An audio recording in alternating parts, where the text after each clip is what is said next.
আসসালামু আলাইকুম, good morning everyone. আপনারা তো গত ভিডিওতে দেখেছেন যে আমি আমাদের গ্রামের বাড়িতে গিয়েছি, আর যেদিন গিয়েছি তার পরের দিনই সকালবেলা আমি আর ভাবি দুইজনে মিলে সকালবেলা হাঁটতে বের হয়েছি। ভাবি নাকি প্রতিদিন সকালবেলায় হাঁটতে যায়, আর সেটা শুনে আমিও বললাম আগামীকাল আপনার সাথে আমিও হাঁটতে যাব সকালবেলা। গ্রামে কিন্তু তখনও সকালবেলা শীত শীত ছিল, একদম চারপাশে অনেক কুয়াশা ঢাকা ছিল। আর সকালবেলা ভাবি আমার আগেই ঘুম থেকে উঠে গিয়েছে, আর তারপর উঠে আমাকে ডাক দিয়েছে। আমি হাত মুখ ধুয়ে তারপর রেডি হয়ে বের হয়ে গেছি দুইজন মিলে। আর হাঁটতে হাঁটতে একদম নদীর পাড় চলে গিয়েছি, আর নদীর পাড়ে একটা ছোটখাটো বাজারও ছিল। সেই বাজারেরই একটি দোকান থেকে ভাবি নাস্তা বানানোর জন্য আটা কিনে নিল।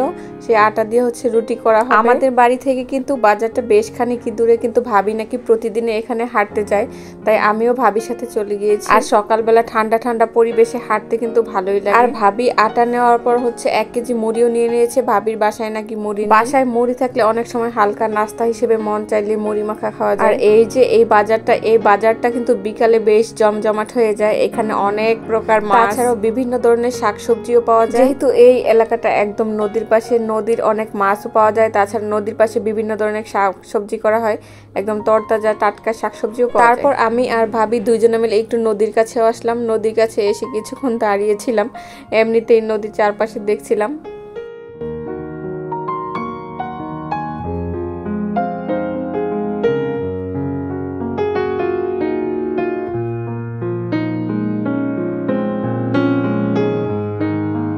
আর এখানে দেখেন কি সুন্দর সবগুলো লাকড়ি এক সাইজের করে গুছিয়ে রাখা হয়েছে। এগুলো মন হিসেবে বিক্রি করা হয়। এখনো অনেকে যারা লাকড়ির চুলায় রান্না করে তারা এখান থেকে লাকড়ি কিনে নিয়ে যায়। আগে আমরাও এইরকম লাকড়ি কিনে নিতাম যখন বাড়িতে থাকতাম। আমাদের গ্যাসেও রান্না করতাম, আবার অনেক সময় যখন বেশি রান্না থাকতো তখন মাটির চুলায় লাকড়ি দিয়ে রান্না। এই যে এই এলাকাটা দেখছেন, এটা নদীর ধারের একটি পাড়া, আর এই পাড়ার নাম মাঝি পাড়া। আর এইখানে বেশিরভাগই সনাতন ধর্মীয়। আর এখানে ভাবি আগে আগে আটা হাতে করে হাঁটছিল, আর আমি পিছন পিছন, আমার এক হাতে মুড়ি ছিল। আমরা বাসা থেকে বের হয়েছিলাম সকাল 6টার সময়, আর আমাদের বাসায় যেতে যেতে 7:45 বেজে গিয়েছে। আর এই বাড়িটাতে এত পরিমাণ সিম গাছ লাগানো হয়েছে, মনে হয় চারদিকে শুধু সিম গাছ, আর এত সিম হয়েছে আমি আর ভাবি তো দেখছিলাম। আর এখন কিন্তু সিমের দাম অনেক কমে গিয়েছে। আমরা যখন প্রথম সিম বের হয়েছে তখন 140 টাকা কেজি করে খেয়েছি, আর এখন 20 টাকা কেজিতেই পাওয়া যায়। এই বাড়ির চারপাশে শুধু এরকম সিম গাছই ছিল, তাছাড়াও বিভিন্ন গাছ ছিল চারপাশে, লাউ গাছ, বেগুন গাছ, আর অনেক গাছ, ফুলকপি, বাঁধাকপি সবই নিচে দেখছি লাগানো হয়েছে। এই সবজিগুলো দেখে কিন্তু খুবই ভালো লাগে, একদম টাটকা, মন চায় একদম ছিঁড়ে নিয়ে যাই।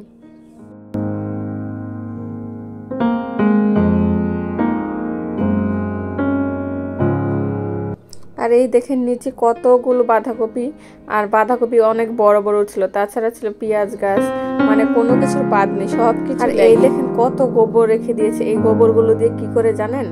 এই গোবর দিয়ে কিন্তু রান্না করা হয়, মানে চুলা জ্বালানো হয় গোবর দিয়ে। অনেক সুন্দর আগুন ধরে। গোবরের চুলা অন্যরকম। আমাদের দিকে অনেক লোকে দিয়েছি গোবর দিয়ে, মানে গোবরের ঘষি বলে, এই ঘষির জন্য আলাদা চুলা করে। এখন এই পাশে দেখেন কি রকম শুকনা, কিন্তু বর্ষাকালে এইদিকে কিন্তু একদম পানি দিয়ে পুরো ভরে যায়। তখন কিন্তু এই জায়গা দিয়ে নৌকা চলাচল করে। এই পাশে পানি আছে কিন্তু ওই পাশে পানি নেই। এই পাশে কিন্তু এখন নৌকা চলাচল করে, কিন্তু বর্ষাকালে একদম দুই পাশেই পানি থাকে, এবং দুই পাশ দিয়ে একদম ব্রিজের নিচে দিয়ে নৌকা চলাচল। আর সকালবেলাতে ধান খেতে পানি দিচ্ছিল, একদম ড্রেনে করে পানি নেওয়া হচ্ছে। ড্রেন থেকে আবার কি সুন্দর পাইপ দিয়ে পানি নেওয়া হয়েছে।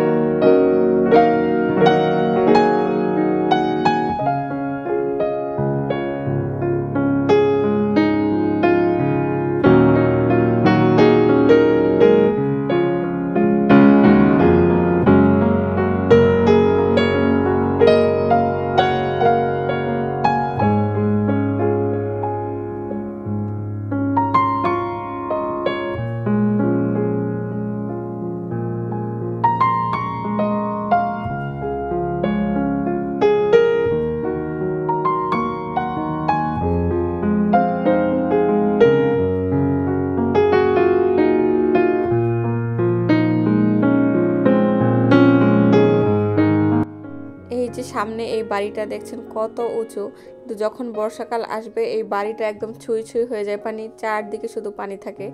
তখন ওনারা হচ্ছে নৌকা দিয়ে চলাচল করে, তাছাড়া আর কোনো রাস্তা থাকে না ওনারা চলাচল করে। কিন্তু এখন এই বাড়িটা কত সুন্দর লাগছে, কিন্তু যখন পানি থাকে তখন হচ্ছে দেখতে খুবই ভয় লাগে, কারণ শুধু বাড়ি থাকে আর চারপাশে পানি। নৌকাটা এখন এইভাবে ফেলে রাখা হয়েছে, কিন্তু বর্ষাকালে এর কদর অনেক বেড়ে যাবে, কারণ এটা ছাড়া আর কোনো উপায় নেই। সামনেই দেখেন কি সুন্দর মূলা ক্ষেত, একদম মূলা ফুলে সাদা সাদা হয়ে গেছে, কারণ এই মূলাগুলো এখন অনেক বড় হয়ে গেছে, এর থেকে আবার ফুলও বের হয়ে গিয়েছে। এই তো এখন আমরা হেঁটে একদম বাসায় চলে এসেছি। ভাবি হচ্ছে এখানে রুটি তৈরি করছে, আর ভাবি আমাকে বললো রুটিগুলো একটু সেকে দাও, তাই আমি হচ্ছে সাথে থেকে আবার রুটিগুলো একটু সেকেও দিচ্ছি। এই তো দেখেন কতগুলো মিষ্টি, এই মিষ্টি দিয়ে এখন হচ্ছে আমরা রুটি দিয়ে নাস্তা করব। আর ভাবি হচ্ছে ডিমও ভেজেছে সবার জন্য আবার অনেক রকমের সবজি দিয়ে একটা ভাজিও করেছে। আপনাদের আমি এখন আরেকটা কথা স্মরণ করিয়ে দিব, যেটা আমি সব সময় বলে থাকি, আমার ভিডিওগুলো যদি ভালো লেগে থাকে তাহলে আমার চ্যানেলটি চাইলে আপনারা সাবস্ক্রাইব করে দিতে পারেন। আরো ভালো লেগে থাকলে চাইলে ভিডিওটিতে একটি লাইকও দিয়ে দিতে পারেন, লাইক কমেন্ট এবং শেয়ারও করতে পারেন। সবাই মিলে একসাথে বসে আড্ডা দিয়ে নাস্তা খাওয়া শেষ করে ফেলেছি। তারপর ভাবি আবার আমাদের জন্য চাও বানিয়েছে। সকাল সকাল এরকম লাল চা খেলে মাইন্ড একদম রিফ্রেশ হয়ে যায়। এমনিতেই সকালবেলা নাস্তা খাওয়ার পর আমার চা না হলে হয় না,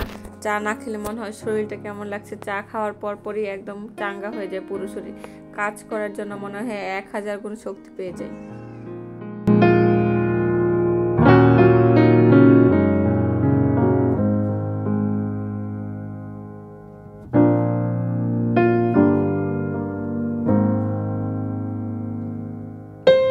আর ভাবি তো এদিকে এখনো সবার জন্য চা বানাচ্ছে। এই তো আমার দেবর, সে বলল আবার চায়ের মধ্যে নাকি লেবুও খাবে, তার জন্য লেবু চা করে দিচ্ছি। আজকের ভিডিওটি এই পর্যন্তই থাকবে, সবাই অনেক ভালো থাকবেন। আসসালামু আলাইকুম, আল্লাহ হাফেজ, থ্যাঙ্কস ফর ওয়াচিং।